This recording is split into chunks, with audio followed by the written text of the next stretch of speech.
एक आदर्श शिष्य वो होता है जो अपने गुरु के मनोअभीष्ट को जानता है।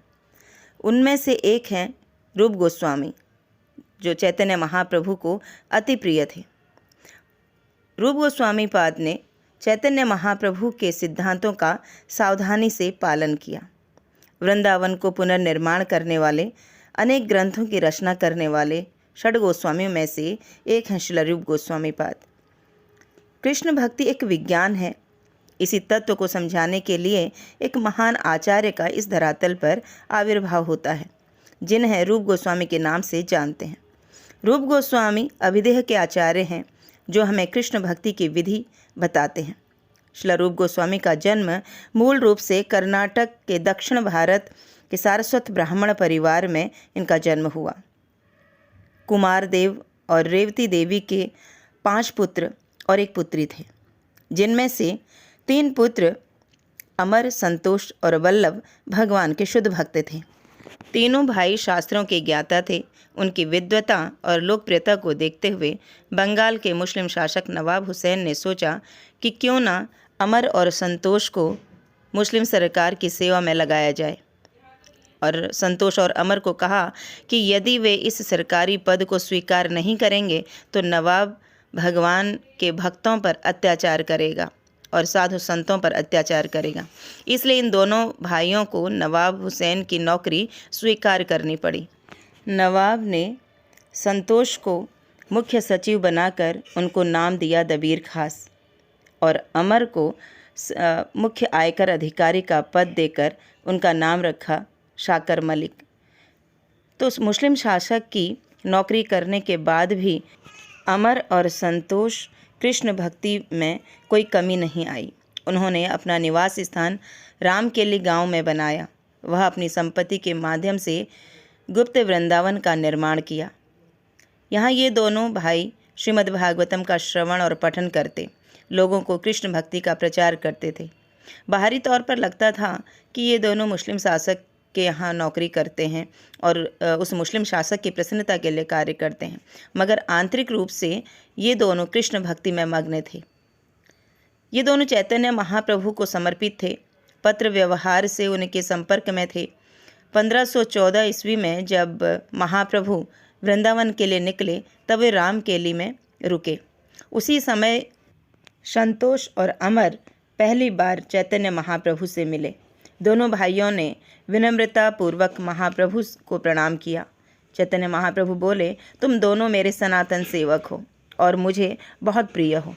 आज से तुम्हारा नाम रूप गोस्वामी और सनातन गोस्वामी, है ना। जो संतोष थे उनका नाम रूप गोस्वामी और जो अमर थे उनका नाम सनातन गोस्वामी चैतन्य महाप्रभु ने रखा। तो इस प्रकार चैतन्य महाप्रभु ने उन्हें गौड़ीय संप्रदाय में दीक्षा प्रदान की। चैतन्य महाप्रभु ने कहा, बहुत जल्दी नवाब के अंतर्गत उनके दुखमय जीवन का अंत होगा। तब तुम पूर्ण रूप से अपना जीवन कृष्ण भक्ति और हरिनाम के प्रचार कार्य में लगा सकते हो, मगर इस समय तुम्हें वापस जाना होगा। कुछ समय बाद रूप गोस्वामी नवाब की नौकरी से मुक्त हो गए, जबकि सनातन गोस्वामी अभी वहीं थे। रूप गोस्वामी के पास 2 नाव भरकर संपत्ति एकत्रित हुई। इस संपत्ति का 50% उन्होंने साधु और भक्तों की ब्राह्मणों को दान दिया, 25% अपने परिवार को दिया और 25% भविष्य की आपदाओं के लिए रखा। उन्हें पता चला कि चैतन्य महाप्रभु प्रयाग में हैं, तो रूप गोस्वामी प्रयाग पहुँचे। चैतन्य महाप्रभु से मिलकर महाप्रभु ने दशाश्वमेध घाट पर 10 दिन तक रूप गोस्वामी को भक्ति तत्व, रस तत्व, कृष्ण तत्व का विषय में उपदेश दिया और कहा कि तुम वृंदावन जाओ, कृष्ण की मूल लीला स्थलियों को ढूंढो और विग्रहों की स्थापना करो। दूसरा, ग्रंथों की रचना करो।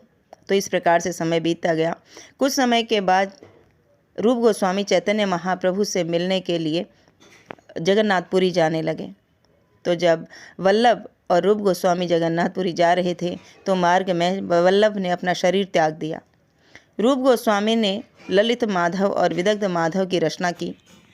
इन दोनों ग्रंथों की रूपरेखा देखकर चैतन्य महाप्रभु बहुत प्रसन्न हुए और फिर उन्होंने रूप गोस्वामी को वृंदावन वापस भेज दिया। कुछ समय बाद रूप गोस्वामी जब वृंदावन आए तो वो खुद को असहाय महसूस करने लगे। तभी वहाँ एक बालक आया और उसने रूप गोस्वामी की उदासीनता का कारण पूछा।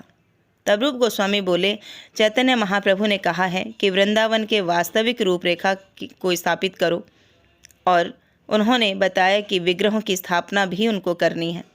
तो ये सुनकर वह बालक रूप गोस्वामी को एक पहाड़ी पर ले गया और कहा कि इस पहाड़ी के नीचे श्री गोविंद देव के विग्रह स्थापित हैं, जिनका निर्माण कृष्ण के प्रपौत्र ब्रजनाभ ने किए थे।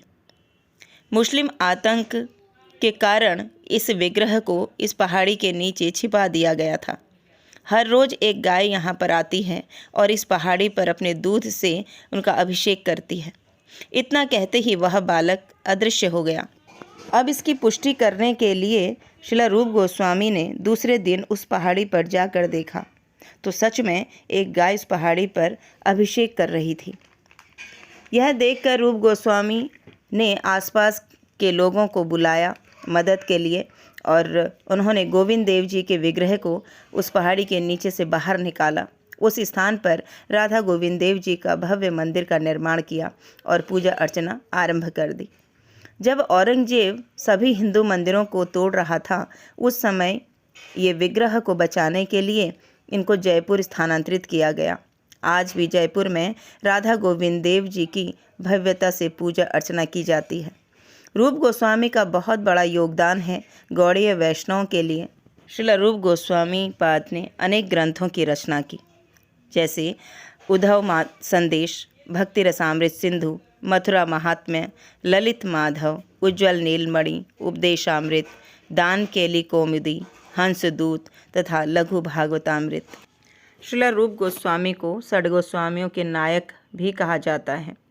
तो हमारे आचार्यों ने अनेक शास्त्रों को हमें दिया है।